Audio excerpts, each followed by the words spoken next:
So since you're not coming from a position of previously believing it and then rejecting it, you're basically coming at it from, I've never been part of this faith system.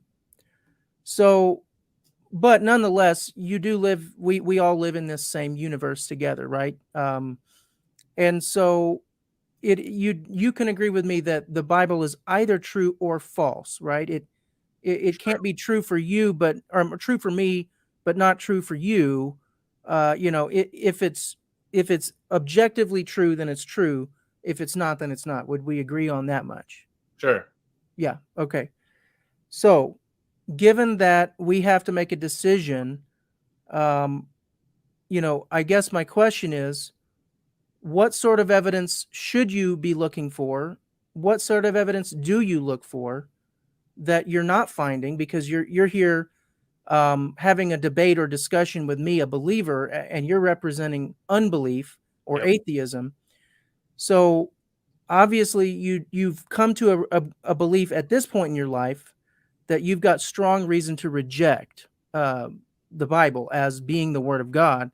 Mm-hmm. So my question is, on what basis have you rejected it? On what basis have you looked out into the world and said, the evidence I would expect to find for the Bible and for the existence of God isn't here? What Yeah. have you been looking for and not finding?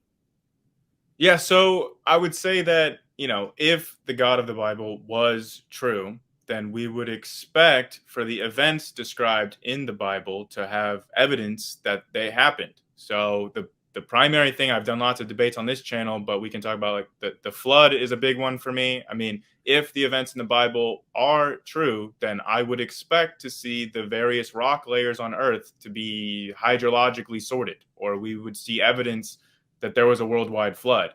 So I've had this debate lots of times, and Okay, let's go at it in a two-step process, right?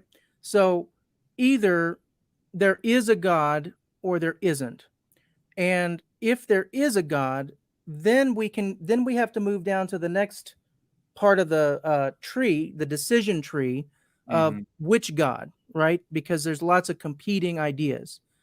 So before we get down to talking about the Bible in particular, um, let's start out at the higher level of, is there a God or isn't there a God? Okay. Okay. And what evidence should you look for to determine the answer to that question? Mm, I mean, there would have to be some kind of reason or evidence that a God was necessary for our understanding of the universe in some way. So give me an Um, example. Like, when I did my debate, of two debates, mhm. I kept going back to this analogy of a crime scene investigator because um, there is a lot of similarity between what we have to do in this question and a crime scene, because we can't directly see God. Okay, where God exists in the present, but God has chosen not to make himself overtly visible to us. We can't just look out our window and see him, hovering there in the sky. I'm not saying that would be impossible. If God chose to do that miracle, he could do that, but he doesn't choose to do that, at least most of the time, right? So if we're going to come to the knowledge of God, it's going to have to be through an indirect process. Do we agree with that? I mean, I guess based on your previous premises that he doesn't show himself, then if he doesn't show himself, then yeah, it would have to be an indirect Yeah. process But it, to. but it, just because he chooses not to show himself, that doesn't prove he doesn't exist, right? Sure, yeah. Sure. So we would have to have a way of looking for evidence that doesn't depend on him directly showing himself. So, what type of evidence would that be? The indirect type of evidence.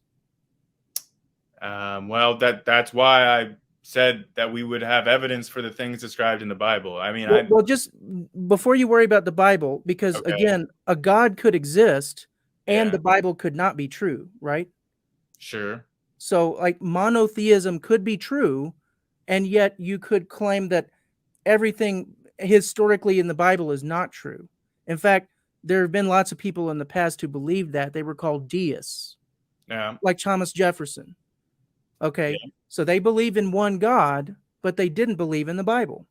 So Okay. before we get to the Bible, just let me just ask you, how would we look at evidence in this world around us to try to answer the question, does a God exist, whether or not it's the Christian God?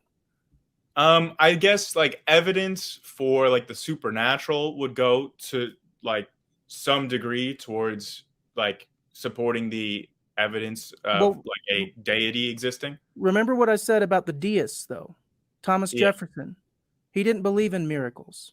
They don't believe in the supernatural. Well, then I don't understand the position. Then, The if position they is don't that believe God, in the supernatural, then I don't understand the necessity for believing in a deity.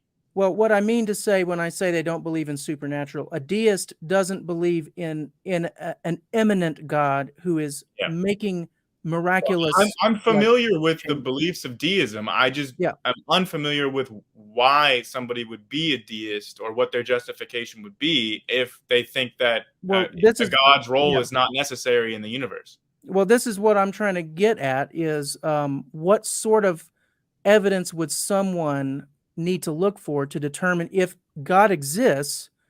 Hmm. Whether or not he does miracles is a separate question.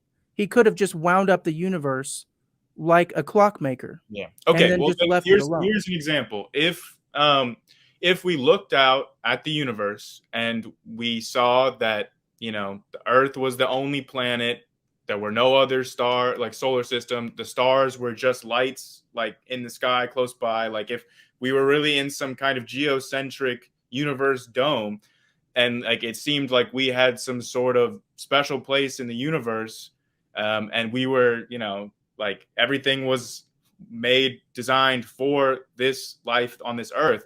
I would think that that would be some kind of justification that a god created it. Okay, I can see that, but I would challenge you even on that because God could exist and yet the earth could not be special. I mean, this is true, but you just asked me what I would consider to be evidence. Like, I would consider it to be evidence if we were on some sort of, if everything really did like center around the earth when we looked out at the sky and the stars. I would consider that to be evidence. Well, If as long okay, as we're talking about what I would consider to be evidence. sure, sure. Okay. So that's a good answer though. I'll so that's a good clear answer. You would expect to see some evidence that this earth was special in some way. Yeah, Is that that like correct? that is like that the universe or whatever, like this existence was designed for like this life. And how do you determine the difference between whether it is designed or not? What would be the deciding factor? So you Between said design like and not design? what's that? Between something being designed and something not being Yeah, designed? how do we determine the difference between something that is designed I and would something say that's not our past designed? experience would be the number one thing. Like when Well, I look at a pen, I know it's designed because I have previous experience knowing that human beings design pens. I don't know what other criteria I could have for something being well, designed. you just gave several criteria. You said you would expect the Earth to be a geocentric Yeah. cosmos. Yeah, yeah, So like the general idea of the cosmology as described in like the Bronze Age or the Iron Age Israelites, like the conception of the Earth being the center of everything, like the big dome around it, the stars being lights in the sky. But yeah, I don't really think that's necessarily what they thought, but again, that's kind of bringing us back to the Bible when I was just trying to be general. So it really doesn't matter what the ancient Israelites thought, right? I'm just asking you personally. yeah, So, um, like if I look out and I see that the universe is literally filled with solar systems, then I would you know think that our solar system is not as unique. right, but it seems to me that you're saying that God would be more likely if he created less. Yeah, yeah, definitely. So creating more, that makes God less likely in your mind. Yeah, for sure. Because if God really did create like the earth and humans, I wouldn't see any reason why there would be all of these empty solar systems or whatever. Like they don't really serve a point, even especially the ones we can't even see with our eyes in the stars. How do you So, know that they're empty? Like, how would you know that they're empty at all?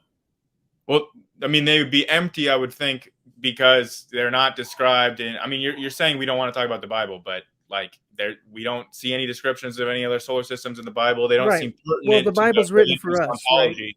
The Bible's written for us. It's not written for other solar systems. So, I Yeah. mean, I don't believe in life, biological life on other planets, because I personally think the Bible might have mentioned that, but on the other hand, that's a weak argument from silence. And so, um, you know, I'm, there could be life on other planets that would not invalidate the Bible.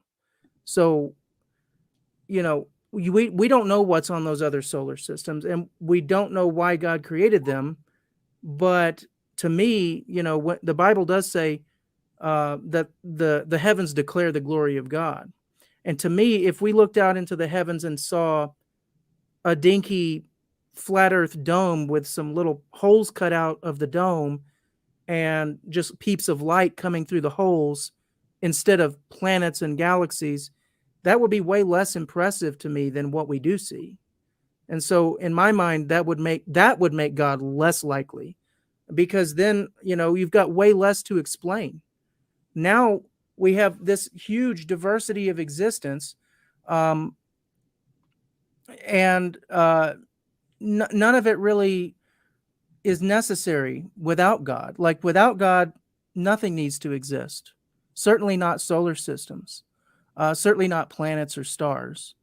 Um, so I don't. I've heard other people. I think Mark said this one. I can't remember if Michael, the Canadian atheist, said this one, but I've heard atheists say this several times, that somehow God would be more likely in their mind if this universe were less Yeah. vast. If it was evident that the universe was created for this experience to happen, right? Like if we looked out and Yeah. there wasn't all this vast other space that humans don't go to or interact with, but we just see in the night sky. Let Then me yeah, let I me would put think it to that you it's this way. Um, let's say that you're a fish in a fish tank, and that fish tank is located in um, an aquarium. okay. Okay, and you're stuck in your fish tank, Mm-hmm. and now I'm an atheist fish in my aquarium, and I don't believe that my aquarium was designed by humans, because if um, if there were actual designers that made my tank and actually put food in there for me, then why do I see all those other tanks out there? Mm-hmm. Well, Because if I can't even get to those other tanks. So those other tanks aren't for me. So yeah. clearly, this aquarium is way too large to have been designed by humans. It must have come together by accident. Mm-hmm. Well, I To mean, me, that if sounds like what you're saying.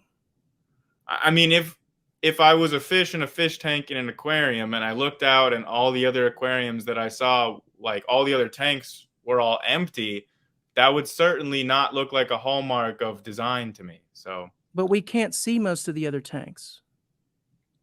right, They're too far away for us to see them, so you don't know whether they're empty or but not. we have done lots of observations of exoplanets. Certainly, we have not seen the hallmarks of life on them yet. So, Well, that doesn't mean it's not there. What sure, percent of the universe do you think we've explored? very small. Extremely small, like Hmm. unfathomably small, right? Yeah. So we're Well, not really in.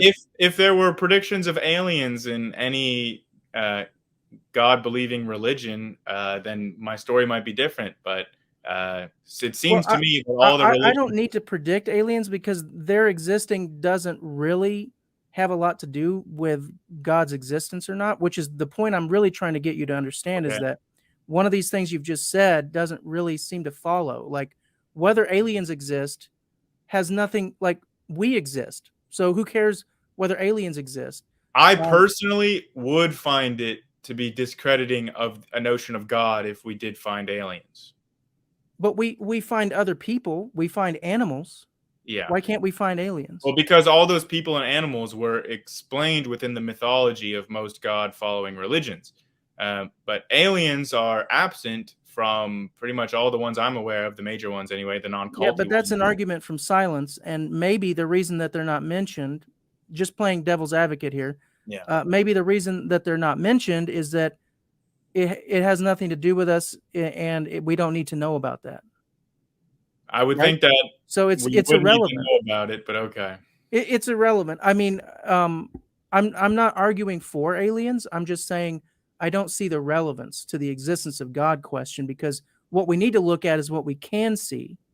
I And think that a lot of people, if we found like bacterial life on an exoplanet, it would seem weird that like for people to have the belief that God specially created life on Earth, but then also just created bacteria on some exoplanet. I would feel like there would be some sort of inconsistency there, or at least a conflict. but Uh, don't you think we should, number one, avoid putting ideas into the mind of God, or saying something can't be the case because I don't know why God, the ultimate being, would have done that, right? I We're not suppose really in a position to know what God's going to do, first of all, sure. unless he tells us. So, but second of all, lots of scientists like the Steele et al. Group that published the cause of Cambrian explosion paper that I referenced in my debate with Mark Reed, they Okay. believe that life can travel on meteorites and Okay. go from one planet to another.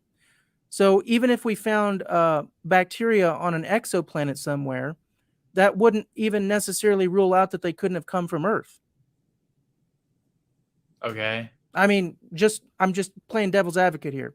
So the point is, I think depending on the distance, it would if rule. scientists believe that bacteria can survive in the ice of an asteroid and Yeah. can travel from one solar system to another, then Yeah. even finding bacteria wouldn't Well, really depending prove on the anything. distance, it would rule that out. But sure.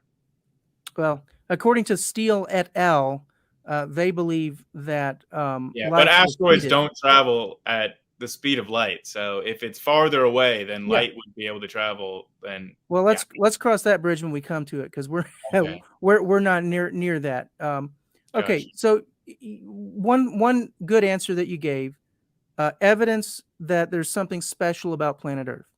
Have you Hmm. ever heard about the Goldilocks zone? Yeah. What is that? It's like the ideal range of distances from a star Yeah, for which you have a more life optimal amount of solar radiation.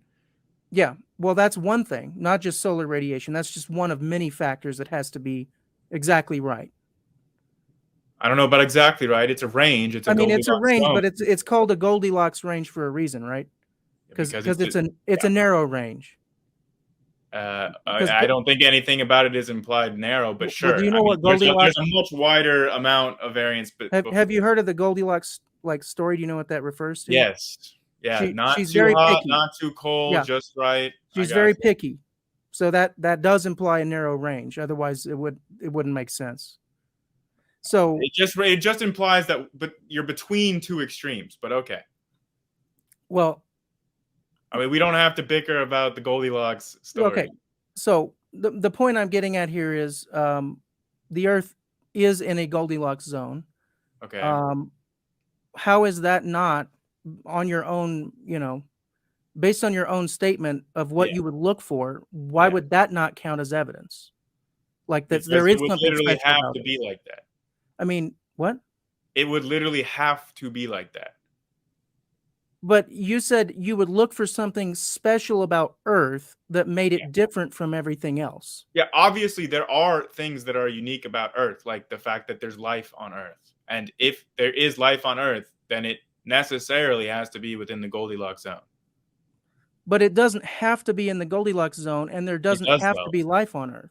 If the Earth was not in the Goldilocks zone, there wouldn't be life on Earth. Exactly. Everybody knows that. That's But everybody agrees on. because there's life on Earth, it necessarily follows that it's in the Goldilocks zone, or else there wouldn't be life on Earth. So I don't Of understand. course. Of course Yeah. that's true. That's like saying if We you don't need don't an eat illustration of what it's like. I think if we you both don't agree. eat food, you're going to die. And so if you're not dead, that's proof that you've been eating food. Like, Exactly. everybody knows that. But Exactly. guess what? That's not the point, because we don't have to exist. Life doesn't have to exist. Yeah, but we do exist, therefore we do have to exist. No, the fact that we exist doesn't mean we have to exist. We It could kind not of does, exist. doesn't it? No, we could If have we not existed. I It's don't know. possible that life could have not existed. I don't know how you can say that on any sort of evidentiary basis.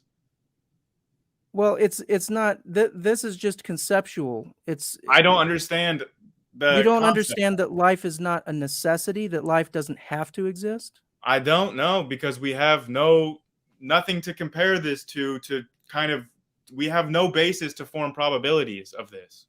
Well, I'm not talking about probabilities. You're Well, you're claiming that. saying if life doesn't have to exist, then the probability is less than 1. But in order for you to construct that probability, you would have to be comparing it to a sample size, which we don't have. We have a sample size. It's the whole universe, and you've already stated that we can't even find any life anywhere else. Yeah.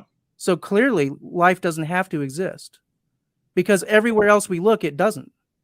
I mean, just the very formulation of that already implies that life exists, like because We we're here. both agree that life exists. We know that.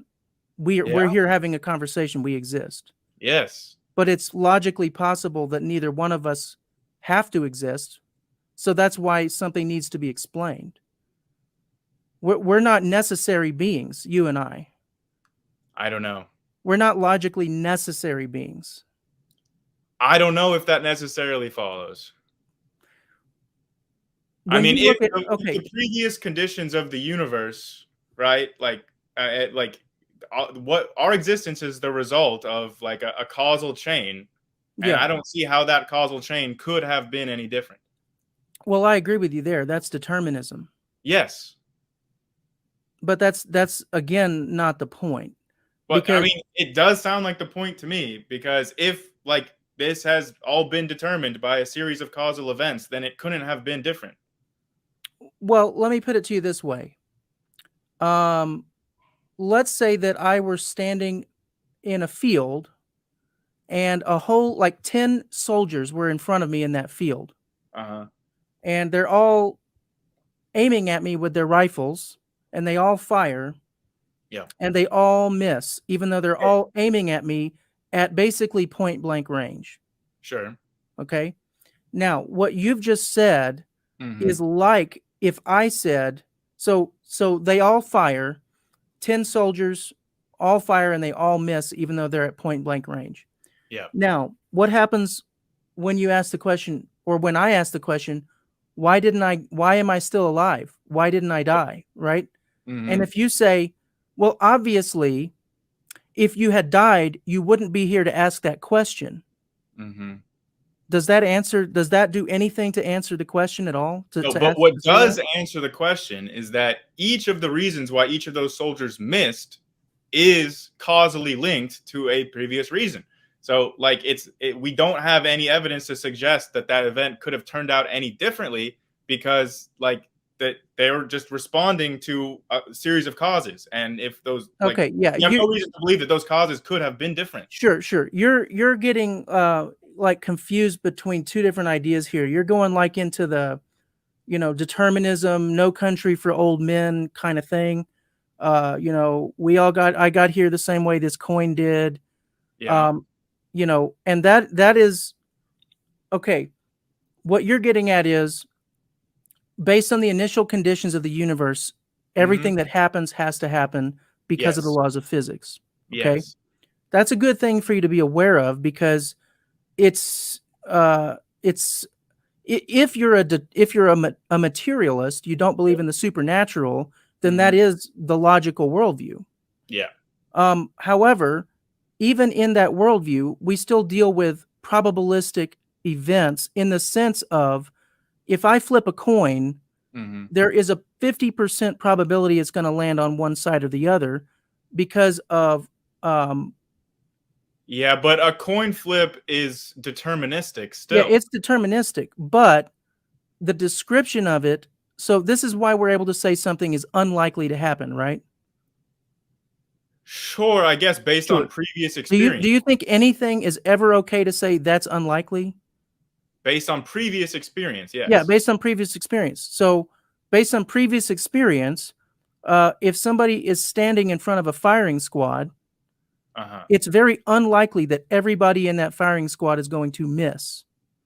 Yeah, but right? I don't think that you can attribute like these kind of probabilities. You can only attribute these probabilities to future events. You can't really like look back and say this could have been different in the past. Sure. But my point I'm making to you here is if something is incredibly unlikely to happen, and then it happens, we don't just say, oh, well, if it didn't happen, it wouldn't have happened.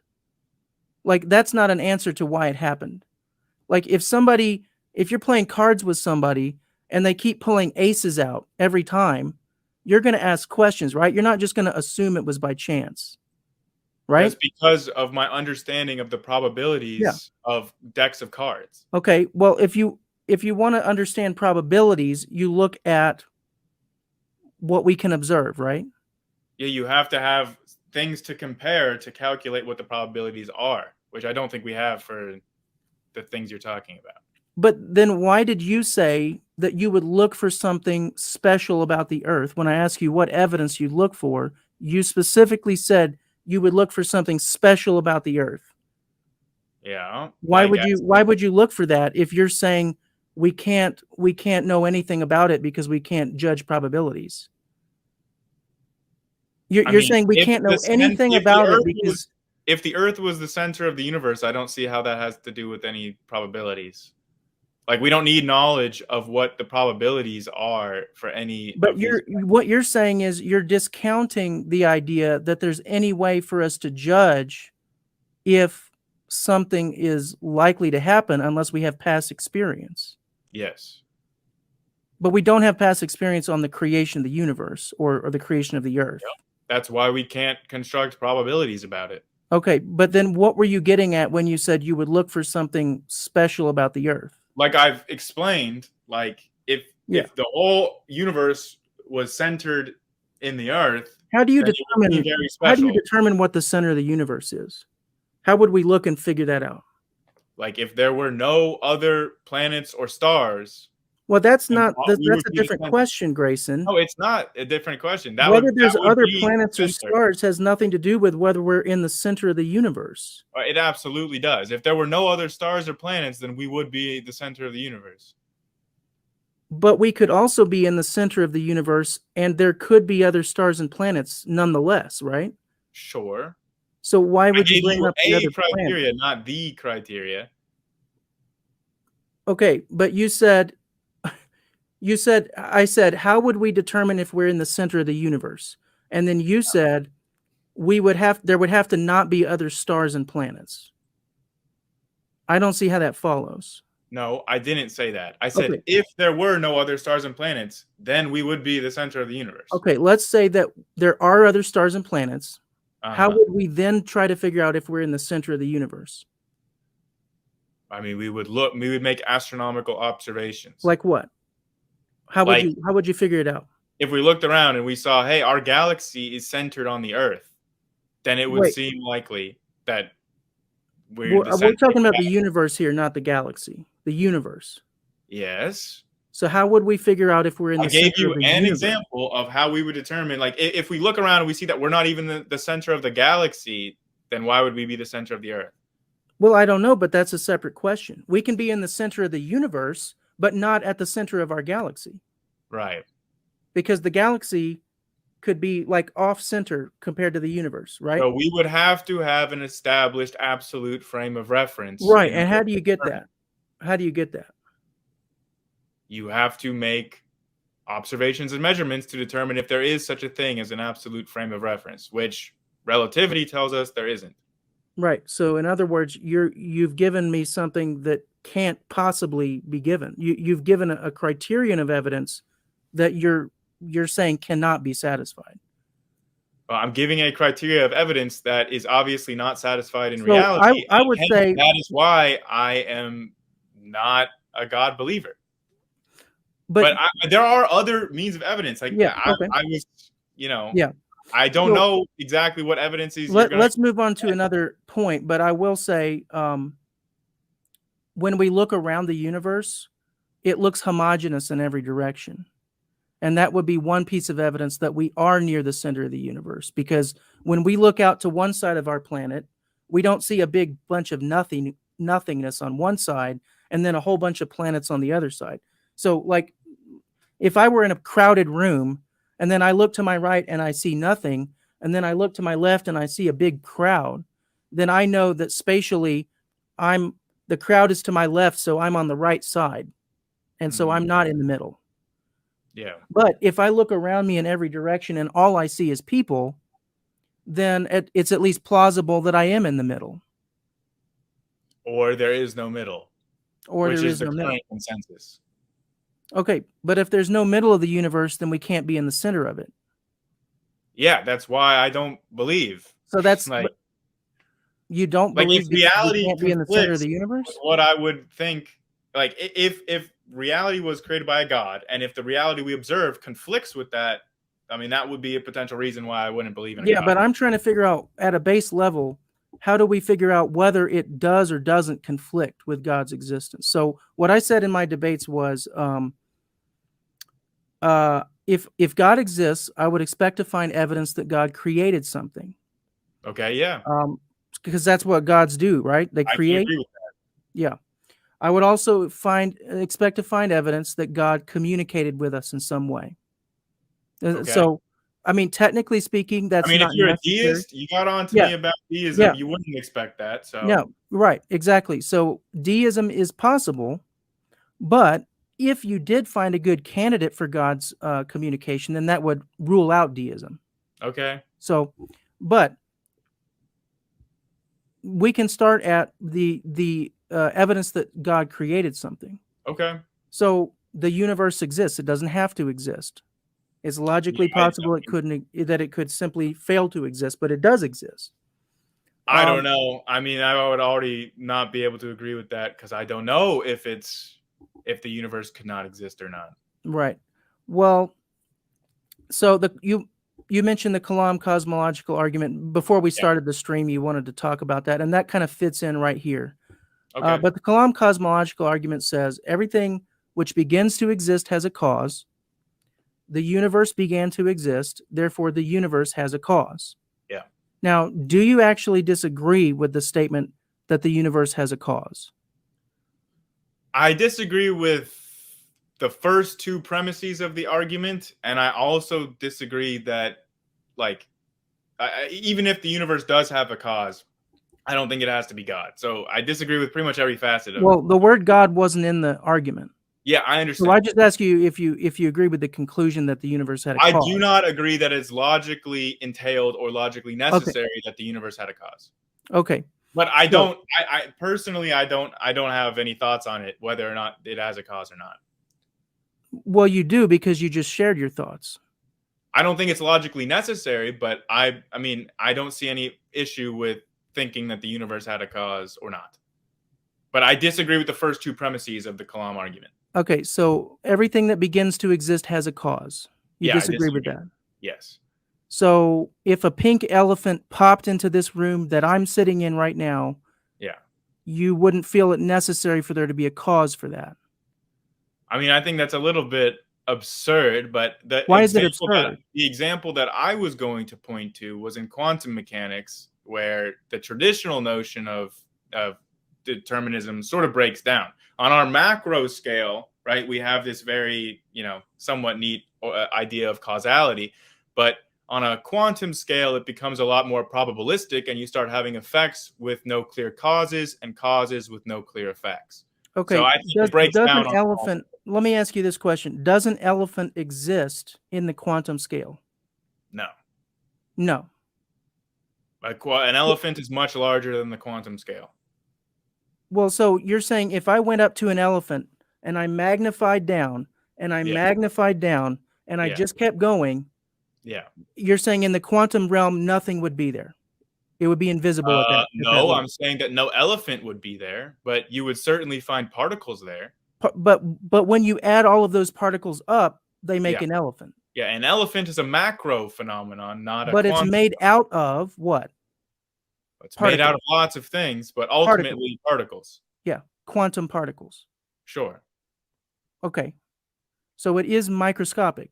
Just because it's big doesn't mean it's not made out of microscopic I feel particles, like right? you're just using these words in a weird way, but if I agree with you, will we get to a point? Like, basically, Absolutely. a You quantum you you phenomenon said it's apply on a quantum scale. Quantum causalities don't apply on a macro scale. how is that possible? What would stop them? Well, it's an open topic of interest in quantum mechanics. I don't think that we know quite yet, but I would just say, like, the traditional answer is the wave collapse. So the answer, the reason you're getting hung up on this is that quantum mechanics is instrumentalist. And what that means is it doesn't try to tell us actually what's happening in the real world. All it tells us is what works for prediction. It tells us if we, if we act on this assumption, it will work to predict an outcome. It doesn't really tell us what's happening behind the scenes. Well, theories exist to explain why things happen. So there are certainly theories within quantum mechanics. I mean, quantum mechanics is considered a theory.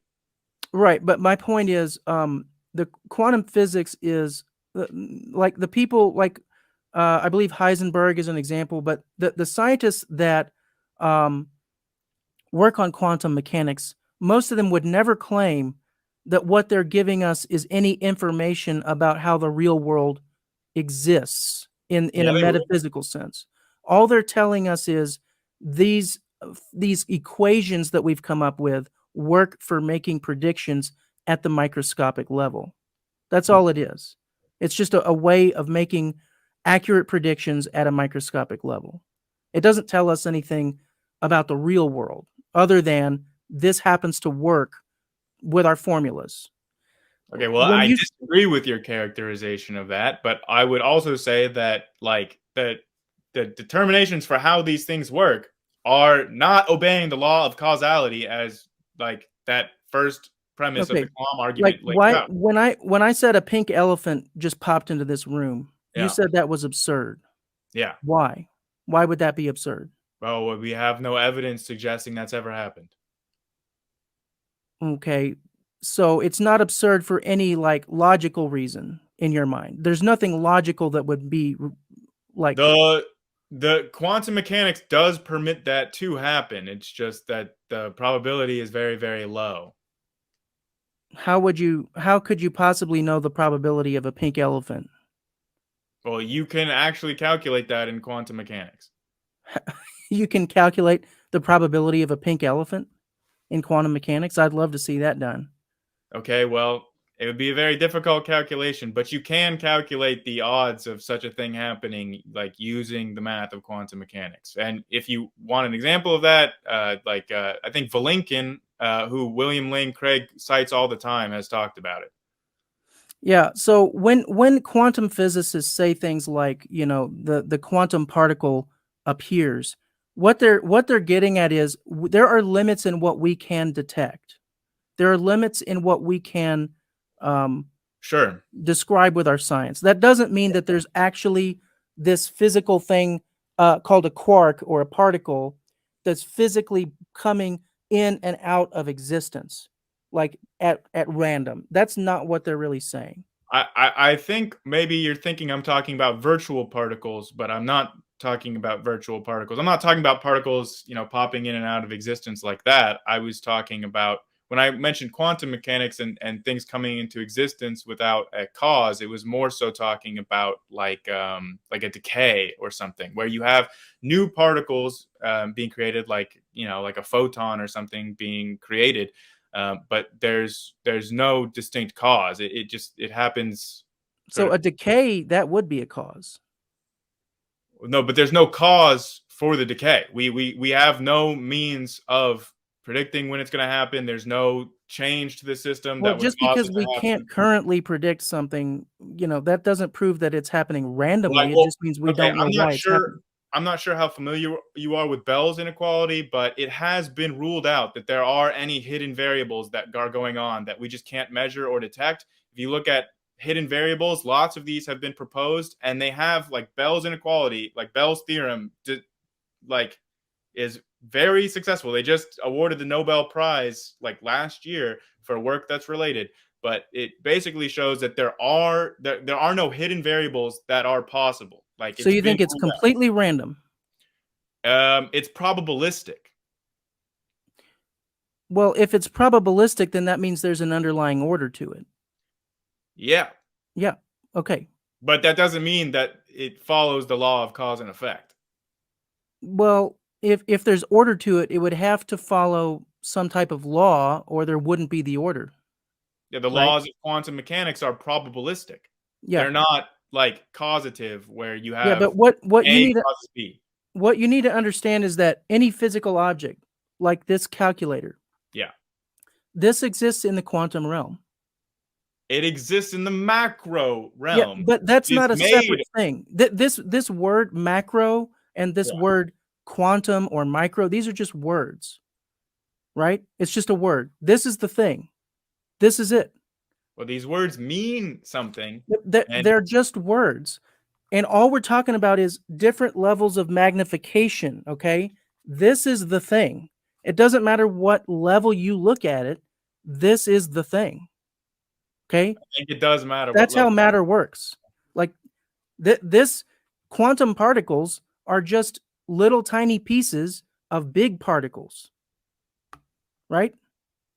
Quantum particle, okay. Yeah. And do you see this behaving erratically or popping in and out of existence or disobeying any laws of physics? No. No, but we can calculate the reason why that is. We can calculate like what the frequency of that calculator The is. point I'm making is you can't claim, and this is something people miss a lot when they're talking about quantum physics. They don't seem to realize they're talking about physics. Okay? Just because I it's at a realize I'm talking about physics. just because it's at a tiny level of magnification does Yes. not mean suddenly we throw out everything we know about the real world. Well, yeah, Okay? it just means that you throw out what you know about the macro world. Okay, so if this Like for example, Newtonian mechanics works really, really well on this kind of a level. It doesn't work on a quantum level. Why is that? I mean, you're saying all it's the things because that it's incomplete. It's all the because our things that knowledge is incomplete. but all the things that Newtonian mechanics applies to, like an elephant, Yeah. okay, if an elephant was a quantum object, it would also apply on a quantum scale. But it doesn't. Well, it applies to the elephant. It does not apply to quantum particles. Well, that's because we haven't got it figured out. This problem of Newtonian physics not matching with quantum physics, Yeah. that's a human problem. That's not a problem with elephants or this calculator. It's a problem with our ability to figure things out. All But right. it doesn't change the fact that calculators and elephants don't pop into existence without a cause. Well, they do on a quantum scale. Things do. Things are created. Like effects happen without causes, and causes happen without effects. So why would you be surprised if a pink elephant popped into this room then? Because to my knowledge, it's never happened before. But what's to prevent it? Probability. You just said that at a quantum level, it doesn't have to obey cause and effect. Yes. So in other words, it can, if there's no cause and effect, then that means there's no cause, right? And so it can just pop into existence without a cause. And if one quantum particle can do it without a cause, Yeah. I see no reason to say any number of them cannot do it without a cause. Yeah, it's just incredibly unlikely. I don't know what you would base that on, because you're throwing I out just told you that quantum mechanics is probabilistic. But probabilism means that you're basing it on a law. And if you throw out cause and effect, then you don't have law anymore. You just have chaos. No, that is not true, because you have laws in quantum mechanics that are probabilistic laws, but they Yes. are not strictly following the laws of causality. They're probabilistic because, again, we are limited No, as we've human ruled beings. out hidden variables. We have ruled that out mathematically. There are not hidden variables that we're just not aware of or not able to measure. Okay, try to think about this just purely critical thinking. You know, if you're saying something is probabilistic, that means you're saying there's an order to it.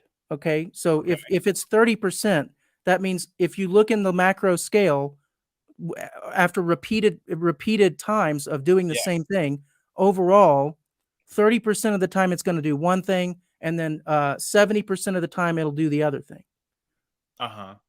So the only way that is possible is if Mhm. there's an underlying mechanics to it. That's impossible Okay. without an Yeah. underlying mechanics. And the mechanics is probabilistic in nature, not distinctly causative. Okay. I think we're gonna beat this horse to death if we Yeah. keep going. Should we move to the second premise that the universe had a beginning? Yeah. So the universe had a beginning. Yeah. That's because if time had no beginning, we couldn't reach the present moment. You cannot cross an infinity, one piece at a time. So I don't see time how that logically follows. time moves sequentially, one Yeah. second after another, 1 minute Okay. after another. Okay. So in basic math class, we learned that you cannot count to infinity. If you You cannot, can if you have an infinite amount of time, or you uh, can count infinitely. I mean, infinity is not a number, so you can't count to it, but you exactly, can count you cannot infinitely. you cannot say 1, 2, 3, 4, a sequential set like Yeah, that, and you cannot get to infinity. because it's not a number. Exactly. It's not a number. Okay. But you can count infinitely given infinite time. Given infinite time, but that's just a construct. That's just an idea. But if we're Okay. actually in the real world moving from one point to a next, if you've got beans and you're throwing one bean on the pile and then two beans on the pile and Uh-huh. then three beans on the pile, Yep. you will never have infinity beans on the pile. Okay? That's Yeah, but impossible. just because the counting does not terminate doesn't Exactly. mean that it can't go on infinitely. Well, but it will go on infinitely, but you'll never reach infinity. That's the point. Yes, that You'll but that's always how have infinity works. you'll always have a finite number of beans. Yeah, that's how infinity works. This is the point I'm making. If it works that way forward, it also works that way backwards. But again, yeah, given an infinite amount of time, you can count forward infinitely. So given an But infinite amount of you time in the can't just past, say that given an infinite amount of time. We're not given that. We're going one piece at a time. That's how time works. Time mhm, doesn't move in infinities. It's not zero infinity, I don't see how one you can infinity, two I don't see infinity. how you can rule out infinite time based on any of like nothing that you've said has logically contradicted the fact that there can be an infinite past. Okay, let's just instead of saying infinite number of years, let's say infinite number of beans. Okay. The Uh, question is, okay. the question is, were we ever at a time with The w- reason why there would not be an infinite amount of beings is because based on our current knowledge, the volume of the universe is not infinite, or at least that's no, what the that's cosmological not the background reason. suggests. That's not the reason. The reason is that no matter how many beans you add to the pile, it will only be a finite number of beans. Unless you continue adding them infinitely. No, not unless. But that The- that is unless though, because So infinity again is not. I think that you're just confusing the fact that infinity is not a number. Okay, like infinity is a concept of all so the numbers. so let me explain this concept of a potential infinite I'm compared to an aware of the actual concept. Yeah, infinite. I So would a say potential infinite is the beans. Adding one bean at a time. If you just keep adding the beans, you have a potential infinite because I don't know. assuming I sort of disagree on this entire conception because like you could just say, if you said that this was a potential infinite, but you have an actual infinite of the set of all numbers of beings. what? I mean, how is that any different than the past? So here's how it's relevant. You're saying the universe didn't need to have a beginning. Time Yeah. didn't need to have a beginning. Yeah. That's like looking at a pile of beans and saying, and the beans are being added one at a time. Yep. And that's like saying this pile of beans never needed to be zero, Yeah. If they had been but adding it did. infinitely, It yeah, had to because if they had been adding infinitely, then they were never at zero, like that because they never started because they went on infinitely into the past. But it's not an infinite amount of beings because that in and of itself is impossible. That's the point. You can't have an infinity of any physical thing. I mean, is a Can you year really? a physical thing? What's that? Is a year a physical thing? It is. Time You're is saying, I physical. mean, like, if we talk about the past, I mean, I don't Yes. necessarily. Didn't you know that time was physical? It's a part of space time as a manifold, but Okay, so it's I physical. don't see how that, like, the past, right? The number of years in the past, You like, cannot have an actually infinite amount of any physical thing. The idea of that is absurd. I think that time can be logically infinite into the past. I don't think there's any logical or mathematical contradiction with that. Well, I'm just giving it to you right now. I'm explaining why there's a problem because you cannot have an actual infinite. You can have a I potential don't infinite. see your explanation of why this is a problem as a compelling reason why Okay, it is a problem. I mean, so even William Lane Craig, the most popular proponent of the Kalam cosmological argument, says multiple times there is no logical or mathematical inconsistency with an infinite past. He has said this multiple times. no, you're very mistaken on that. Would you like me to send you the clip of him saying that? I have his book right here. I can read it. I can read you what he says about an actual I know what infinite. he says. He says that he has a metaphysical issue with it, but he says it's not a logical or mathematical or physical issue. He says it's metaphysical. If that's true, I'm not sure what he means by it. I'm not sure what you mean by it either. Yeah, I don't think that he's sure what he means by it because what determines if something is metaphysically possible or So, not is a very shaky criteria. But so here's logically, Cantor proved that, like, we can do math with infinites, that yeah, mathematically is doing math possible. with infinites is fine, but that is in the conceptual realm. But when we're talking about time, time is in the physical realm. It's actual, not conceptual. So that's why, we don't just jump around in time. We are locked in time. Time Okay, moves at so an incremental pace. then So if to say that that is there the could be an case, infinite amount of time in the past is like saying there could be an infinite pile of beans. It's okay, so self-evidently false. by you saying that, you've contradicted yourself by saying, well, you've already said that the future infinites are potential infinites, but Yeah, the past infinites are actual infinites. But if time is physical in because either time only direction, moves then in they're one both direction. actual infinites. No, because time only moves in one direction. So that's why the Okay. time Why only does moves that change forward. anything? What's that? Why does that change what is an actual and potential infinite? Because if when I say there's an infinity of time in the future, I'm not saying that we're ever going to reach a moment when we can say, okay, how much time has elapsed? The answer is infinity. No, we will never get to that point. No matter how much time elapses, If there's an there's infinite always a point, finite amount of time in the past. if there's an infinite past, then that's the point you're at. But that's impossible for the reason I'm explaining to you, because we move through time in an incremental fashion Uh-huh. and only in one direction. Okay. So to say that there's an infinite past is Yep. like saying you have crossed an infinity one piece at a time, because we're at the present moment now. We're not Yeah. in the past. Yep. So to get from the past to now, you have to cross through time. And we only cross through time one direction and only at an incremental pace that cannot change. The You don't existence of the you don't existence of skip. the existence of the now does not preclude an infinite past in any logical capacity. In Well, fact, I'm trying to explain why you're incorrect about that, because you're we could trying do to the math say for this, and, you're and we you're can show trying to a say wave that function that exists infinitely into the past and infinitely into the future, and then we could show that that wave function has a real defined value in the present. I don't know what you're talking about with the wave function. I'm saying when we move through time, we only move in one direction and we move incrementally. We move Yes, 1 second at a time. I've agreed with you 3 times Yeah, now that yes, that is true. yeah, and you cannot ever reach infinity by adding incrementally a Yeah, finite amount. be- That is why the because past infinity cannot is be not infinite. a number. You don't ever reach infinity in a Then fine then like. then the past is not infinite. No, that doesn't QED. follow. That does not If you logically can't follow. reach infinity, then you can't say we've reached infinity. You can have If it infinity into the hold on, past. Grayson. If the past is infinite, we've reached infinity. No. Yeah, okay. If the past is infinite, we Yeah. have reached infinity.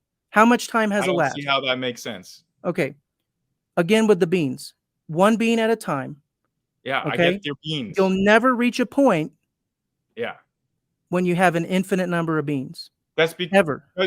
because you started at 0. You've already It implied doesn't that matter this where is you not start, infinite. Jason. It Wait, doesn't wait, matter where you start. You can can you start with not interrupt 10. me? Can you please not interrupt me? I'm saying, if you start at a value, you have already pre-assumed the past is not infinite. You've already made the assumption that there was a beginning at the start of your analogy, Yes, which is why it's because not analogous to an infinite past. but we go through time incrementally. I get that. I've agreed 4 times now that we go So, through time okay. incrementally. All right. So how are we going to get from this is point A right now, and then 2 days from now, we're going to get there 1 second at a time, right? How many times do I have to agree with you? Yeah. Can we stop making the point that time is incremental and sequential? I get it. I have agreed But- with you 6 times. But you can't seem to understand that you cannot pass through an infinity that way. What do you mean pass through an infinity? Get from point A to point B. Yeah, any infinite function, you can still have a defined value at any given point along that function. That's all that we're talking about here. It's not mathematically or logically inconsistent. And William Lane Craig agrees with this. I'm going to challenge you on that because Okay, I'll send you several according to his clips. published works, he uses the argument that I'm presenting to you right now. You cannot pass through an infinity one piece at a time. Not Gentlemen? for any logical or mathematical reasons. He states it's metaphysics that's where he approaches it from, not logic or not math or physics. I really appreciate the free-flowing nature of this All right, discussion. this is metaphysics then. I want to let you know we've got, I would say, between 4 and 5 minutes until we got to get to some of these audience questions. And so I think now would be a good time if there was a final topic that you both really wanted to get to before we wrap up this conversation. Why don't we touch on that for the last 4 to 5 minutes? Okay. And you know, it's fun to talk about all this, and the sad thing about it is I really get into it and all of our time evaporates, and I still want to keep talking and keep, getting into all this stuff, but we have such a limited amount of time. So, okay, I said and you agreed. If God existed, I would expect to find evidence that God created something. And when I asked you how we would determine that, you said you would look to see if there was something special about planet Earth. In response to that, I said, well, there is something special we can see about Earth. We're in a Goldilocks zone. There are lots of other special things besides that.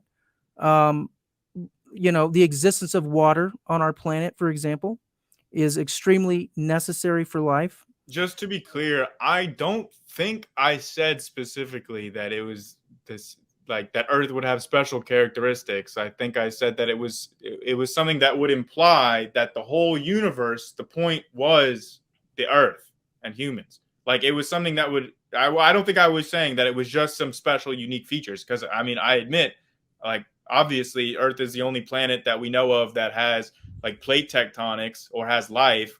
I mean, well, I just don't think you've thought through this, because on the one hand, you think it would make God more likely if the universe were less vast and if it were a flat Earth and all of this. I don't know how it would. I don't believe in for a second that it would, but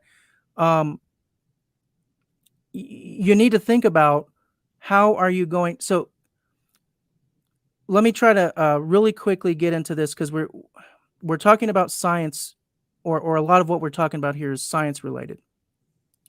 Something that I really want people to, and you in particular, since we're having this conversation, science is, there's an operational science aspect, and I'm going to actually do a whole talk on this. So, but what we're talking about here is origin science, which is historical. Okay. So again, when we're talking about how would we determine if God exists, since we can't look at God, we can't repeat God, okay? It's not a repeatable science, okay?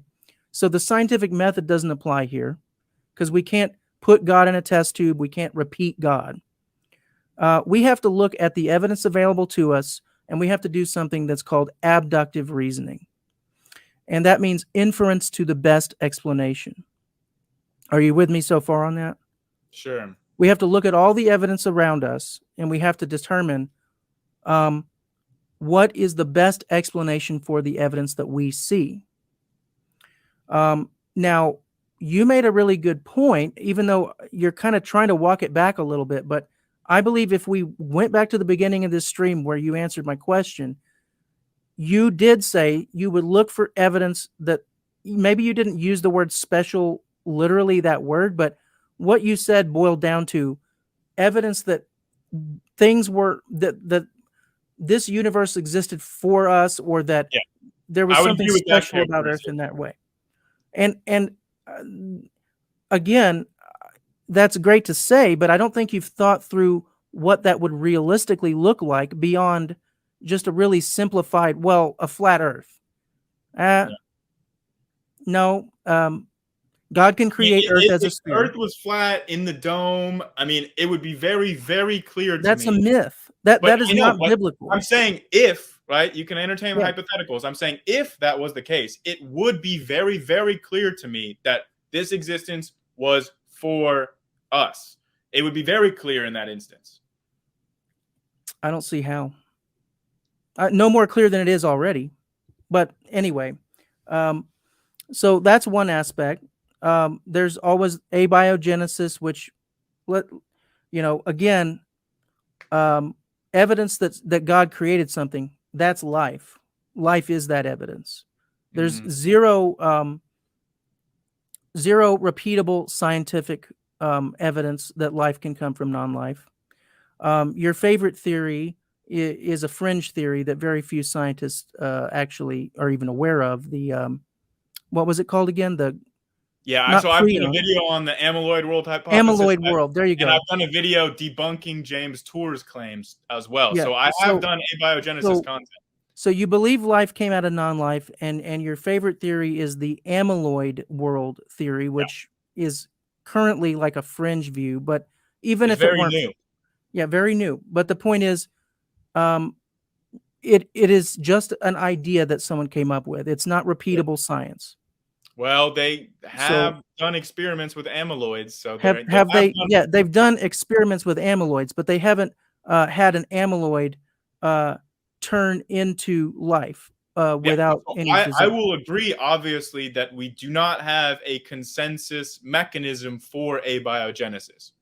It's not just that we don't have a consensus. It's that it has never been observed. Yeah, sure. I mean, it makes sense why we haven't observed abiogenesis. How does it make sense? Because we already have life existing that would eat any of the steps in abiogenesis. Well, that's not a problem in a lab. Yeah, the problem but in the lab they can't reproduce it in a lab either. Yeah, the problem in the lab is more so the fact that these things are constrained by the time scales of grants. So it's not like, I mean, not aware of any mechanism of abiogenesis that is supposed to have taken place within just the human lifetime. The time scales of grants hasn't been a problem for other fields of science. Why should it be a problem for abiogenesis? Well, I think that it has. I mean, you would say, well, nobody has ever done an experiment where they have created a volcano or a star in their lab. Well, yeah, because obviously you're not going to be able to create a star in your lab. That doesn't mean that we can't know or understand the mechanism of stellar that's because it's impossible for a star to be contained in a lab. But it's not impossible for life to be contained in a lab, and certainly not single-celled life. Yeah, but there are lots of things that could theoretically be contained within why the can't lab. It be reproduced? If it's a scientific process, why can't we just look at it? Atheists like to talk about I want to believe what I can see. Show me the evidence. Okay. Show me the evidence. Let me see abiogenesis happen. So my evidence. Don't tell me there's a theory, because I can give you theories all day long. Let me see it.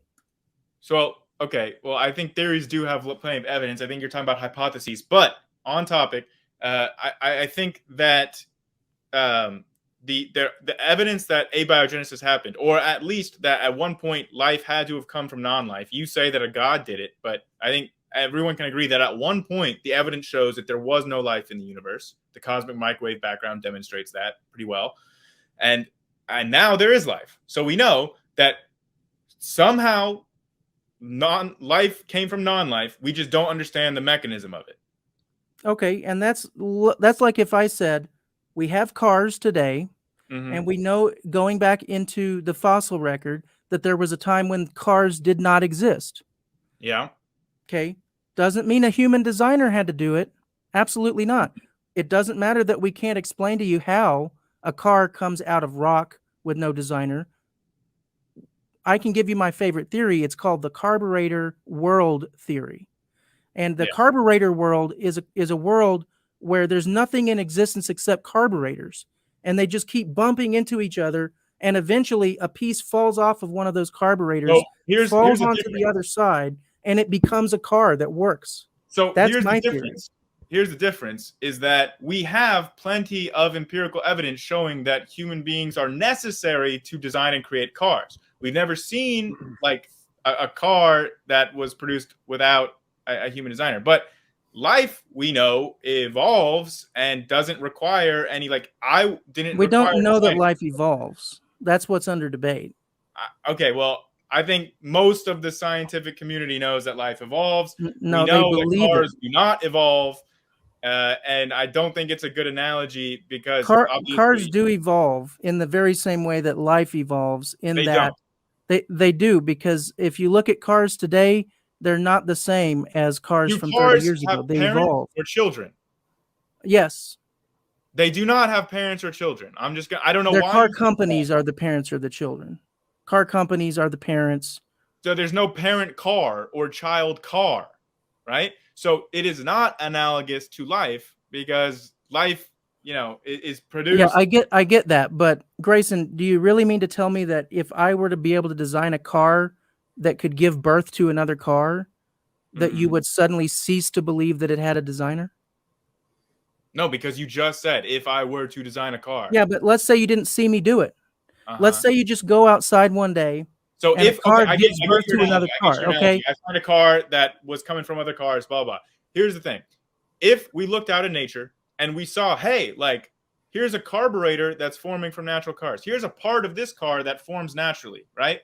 Like, this is what we've done with life. We've seen that amino acids, proteins can form naturally and prebiotically. We see lipids can form prebiotically. We've seen most of the elements of life are capable of prebiotic formation without any designer involved. Sure. So this is not analogous to a car because, to my knowledge, none of the parts of a car have ever been observed to just naturally, spontaneously form. No, they do. Like paint, for example. Paint could form naturally. Paint? Well, it could be a primitive form of paint. We could call it proto-paint. Okay, and it bubbles out of the ground where there's an area of dye, like forming, Yeah. I think that this analogy is getting a little absurd. Well, no, the point I'm making is we do know that life can't come from non-life. Everything we observe backs up this scientific statement that I'm making, this reproducible scientific statement. You want to do the scientific method. It's called the law of biogenesis, and it's life only comes from life. If you want to follow the science, that's where it leads. First of all, biogenesis is not like a law. It's not the law of biogenesis. It's just biogenesis. And that's only describing that, like, parent-children relationship. I mean, I don't think it pertains to the origin of life. Gentlemen, Paul started us off, if I remember correctly, so we'll give Grayson the last word. Fantastic discussion. I feel like, and the audience shares the same opinion as me. We could listen to this all day. You both play off each other really well, and it's been a really fast-paced discussion as well. No dead air, just a lot of great points discussed, a lot of great questions asked, and this is definitely a rewatchable show. But I want to jump into some audience questions before we got to wrap it up here, because we have some really good audience questions. We got close to 100 people enjoying this discussion live. So Paul, Grayson, excellent job. I appreciate it. Okay, first question comes in from Taylor K. Taylor, thank you very much for the question. Question for Grayson. So she says, many first century Christians were tortured and killed. Why would they take that punishment if they didn't truly see Jesus's resurrection and miracles? Oh, easy, because they believed in it. I mean, you're not going to get tortured and killed for something you don't really believe in. So obviously they believed in it. I think that there are plenty of examples in history of members of religious cults or like larger religions being tortured and killed for their beliefs. And, they genuinely believed in it. So I think that would be the reason. I'm not saying that they were all, I think that they were genuine believers. Thank you, Grayson. Paul, any thoughts? Grayson, do you believe Peter was a genuine believer? Sure. Why? He's the eyewitness. So why would he have been a genuine believer? Well, he was a disciple, correct? Yeah, but according to his own testimony, he wasn't expecting Jesus to rise. Okay. Why did he believe that he rose? Well, why? There are lots of members of religious cults that believe that the cult leader has done miracles. I mean, they believe it because they're obviously they're in that belief. Okay, I mean, I'm asking why Peter believed that Jesus rose from the dead. well, I don't know Peter. I don't know his actual personal reason. I mean, I'm just saying that there are lots of examples of cult members that genuinely believe that the Yeah, leader of but the cult has done miracles. that's because they've placed their faith in somebody else's testimony. But Peter No, not was necessarily. No, that is not yeah. necessarily the case. You'll talk to cult members and they say, I have seen these miracles. I have seen that this leader is God, or whatever they think. I mean, they Okay. genuinely are convinced that they have witnessed these things. So I'm not sure about the miracles claim. I'm not. Are you familiar with Apollonius? Apollonius, no. He was a cult leader in the same century as Jesus, in the 1st century AD, in the Roman Empire. And after he died, his followers claimed to have interacted and seen him after his death. So interesting. I'll look up Apollonius. I'm not offhand familiar with Apollonius. They say, like, even after he died, they knew that his presence was still with them, and they still talked to him. So, but they didn't claim to see him physically. They just felt a spiritual presence. I don't know if they claim to see him physically or just that's see a big difference there. his spiritual presence. So that's a pretty big difference. Because, but there are also, if you want examples of like physically like seeing them after death, I mean, there are examples of like Buddhists, monk, or Taoists that like believed that like this sage was immortal, and after he died, you see him the next day. I mean, you have an eyewitness testimony of that you can share with me. An eyewitness testimony of a Buddhist monk seeing someone risen from the dead? Yeah, I wouldn't be able to say what exact sutra it's from, but like it's a common belief within. Sutra, like, are you talking about the Vedas or the No. Bhagavad So Gita? sutras are like Buddhist. So I was saying, like, I'm not familiar with the exact sutra that would describe that, but okay, it's a common belief among like lots of these like enlightened bodhisattvas in Buddhism that like well, they were I would have to kind of take those claims on a case-by-case basis. Yeah. But I gave you a specific example here, Peter. And Peter claimed to have seen Jesus alive, whom he was a disciple, so he knew what Jesus looked like. He knew his voice. He spent years with him. So it wouldn't have just been, you couldn't have fooled him with just some other guy that was a little bit of a lookalike, okay? Yeah. So I'm asking you why Peter believed that he saw I don't know why Peter believed the things that he believed. I don't know Peter. I don't know his mind. I don't know what made him believe the things that he believed. But I do think that he genuinely believed in what he died for. So that requires an explanation then. Yeah, one about Peter's psychology that I don't have. I mean, it's okay just for me not to know. I mean, if somebody claims to see someone physically over a period of 40 days, okay, and then they're completely wrong, and other people also, not just Peter, but we'll just stick to Peter. To me, that would be an indicator of insanity. Well, to me, I would want, if the resurrection were genuinely true, I would expect that some Roman writers would have documented it, because they did. We have seen the Romans document, like, I forget the guy's name, but there was a cult leader in France, modern day France, and the Romans documented trying to execute him, but the execution did not work. And they documented, like, they tried to feed him to the lions, and the lions refused to eat him. It was a big miracle, and they wrote about it. So Yeah. I would expect that if the resurrection happened, and I think like other people resurrected too, like a bunch of people are walking through the streets of Jerusalem like zombies or whatever, I would think that the Romans would have written that down. Well, we'll stick to Jesus here. The Bible doesn't say that Jesus appeared to Romans after his resurrection. So there's no reason to think Romans would have written it down. Well, if he was really physically there, like you said, for a period of 40 days or something. Yeah, but he was physically there with the people he chose to appear to. He didn't go have a chat with Pilate. He wasn't just appearing to everybody. Oh. So like only those within his religion he appeared to. Well, I don't think we could have called it a religion at that point. A cult, whatever you want to call it.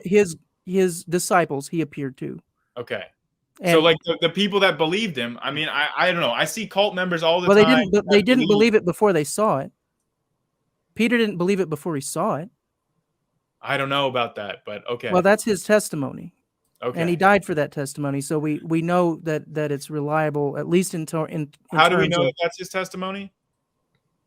How do we know that Peter's testimony is Peter's testimony? Yeah. How do we? Because we have an unbroken chain of custody that goes back to Peter. How do we? A historical chain of custody. This is what J. Warner Wallace writes about in what's the name of his book? Cold Case Christianity. He's a cold case detective, and he talks about the unbroken chain of custody of evidence. This is something that we need when we're assessing evidence. And we have an unbroken chain of custody. Where I don't know what exactly Peter's testimony, what book of the Bible that's it's Mark, the Gospel of Mark. Okay, so we know where the Gospel of Mark, the original writer of the Gospel of Mark, we have that unbroken chain of testimony all the way back to the original author. I don't really think that's the case. We do. We don't have the original artifact. We don't have the piece of paper he wrote on because it's long since dissolved. But we have an unbroken chain of custody of witnesses who were alive at the time, who knew the original eyewitness, Peter. To my understanding, unbroken chain. My understanding is that we don't have evidence that any of the Gospels were written by the people they were claimed to. Like, we do have such evidence. Okay, well then I was just not aware of it then. Yeah, we have early historical testimony that the authors are, and no early people ever said that anybody else wrote those documents. There was never any debate about who wrote the Gospels until modern times with like modern day skeptics. Like, I think that there's a difference between claiming that we don't have the documentation of people disagreeing with that versus that never happened. But okay. There's no evidence that anybody ever disputed the authorship until the 19th century. I'll take your word for it. Okay. Okay, very good. We got another mini debate within the greater debate, this one on the resurrection and the Gospels. Very good. Question for Paul. Isn't any argument in favor of belief in your deity also an argument one could use for every deity, every mythical creature, and any concept for which there is no evidence? No, and when you say there is no evidence, of course, you're begging the question. But what I was getting at is a decision tree type of thing. So first, let's ask the question, does any God exist? Yes or no? If the answer is no, we can stop there. If the answer is yes, then we need to move on to the next question. Which God would this one God, or you could even go back a step further. Does any God exist? Yes or no? Then the next step, how many gods exist? Multiple or just one? And then if you conclude it's just one, then you would have to ask the question, which one? So it's I call it a decision tree. But when I'm talking about evidence for God, I'm saying, what would we look at just to determine if God exists at all, regardless of whether the Bible's true? And I think Grayson gave a good answer in looking for something special about Earth, but it's not just Earth, it's something special about life. Here's what's special about life. It doesn't exist except for coming from other life. We can't reproduce it in a lab by chance. So that is evidence for God. I don't see how you could get around it. It's not God of the gaps, as Mark Reed has liked to say, because we're doing abductive reasoning. It's inference to the best explanation. But then when you continue looking, and this is where I'm gonna grab this book to put it. Let's see, where is it? It does sound like God of the Gaps to me. I'm not gonna lie. I recommend this book, Cold, and it might be mirrored here. Sorry, Cold Case Christianity by J. Warner Wallace. If you want to learn more about the unbroken chain of custody going back to the original eyewitnesses of Jesus, this is what makes the Bible unique among other religions. It's unique compared to the Quran. It's unique compared to Buddhist scriptures, unique compared to the Vedas, and so on and so forth down the line. It is unique. So I want to encourage you with that statement is that if you are looking for hope, there is something unique about Jesus that's not like anybody else who's offered you hope. And by the way, nobody else really offers the hope that Jesus offers because, excuse me, if Muhammad existed, we don't know that he did because we don't have any written proof of no written testimony of Muhammad until over 200 years after he was supposed to have lived. But if Muhammad did live, as a real human being, he died and he wasn't able to save himself. He didn't return from the grave. He died and he's gone. Only one person in all of history claimed to be the Savior and then backed it up by raising himself from the dead.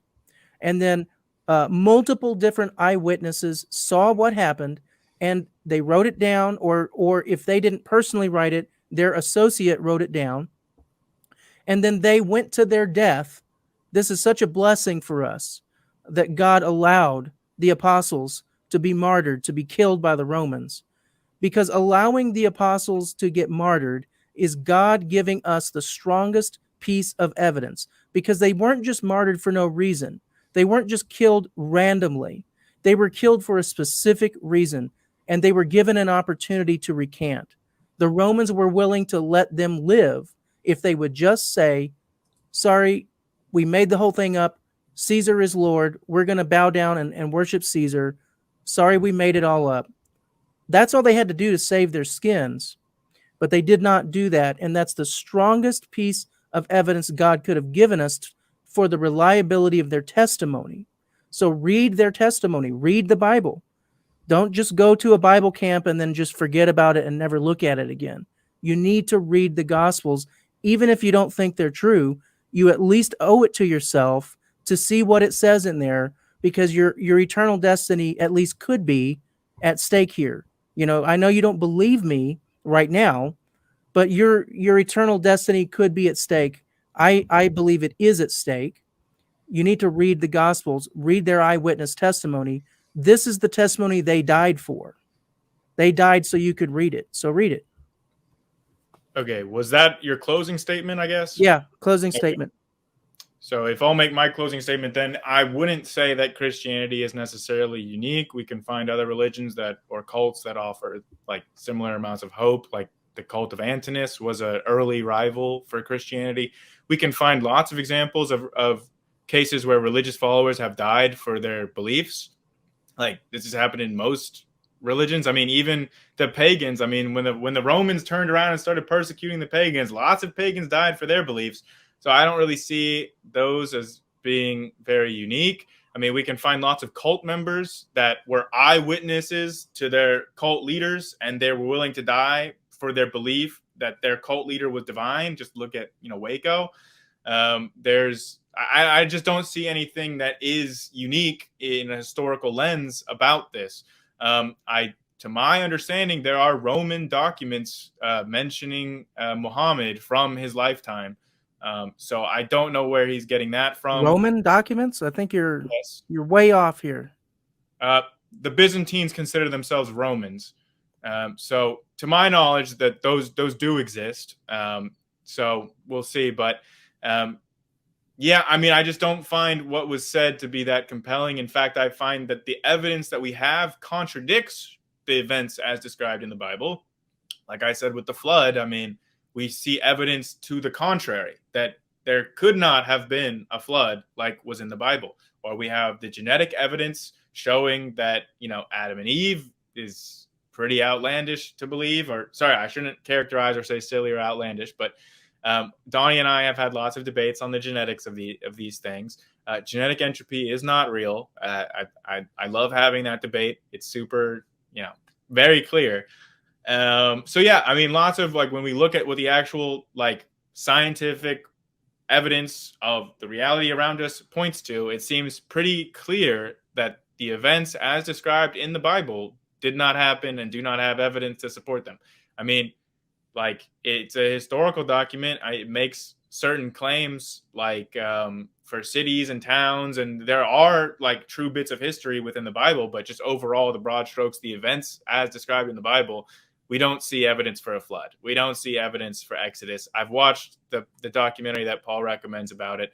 It's not very compelling. I could do a debunk video about it, but we don't, largely speaking. All right, let's wrap it up, Grayson. I think we're bringing up too many extra topics that won't be able to be touched on. So feel free to take a final 10 seconds to wrap up your thoughts. No, that's okay. I think I got my point across. Okay, Grayson, Paul, thank you so much for a fantastic discussion. This has been a ton of fun. I appreciate the time from both of you. To the audience, thank you for all the input. We had a lot of great questions that could certainly result in another. Can I say something real quick? This is directed to the chat. John Rapp, the Gospels are not anonymous. That's a mistake on your part. The Gospels are not anonymous. There's never been a gospel discovered that has ever that has the first page of the gospel intact that doesn't also have the author of the gospel written right on that page. So there's never been any proof of any anonymous gospels. Every example we have shows the authorship, and there was never any debate about it until modern times. So that's something that the skeptics are lying to you about. They're hoping that you won't check. They're hoping that you won't actually look at the evidence. If you look at it, you will find the Gospels are not anonymous. They never have been. It's just an assumption that liberals are making. Sorry, Donnie, to break in on that. That's okay.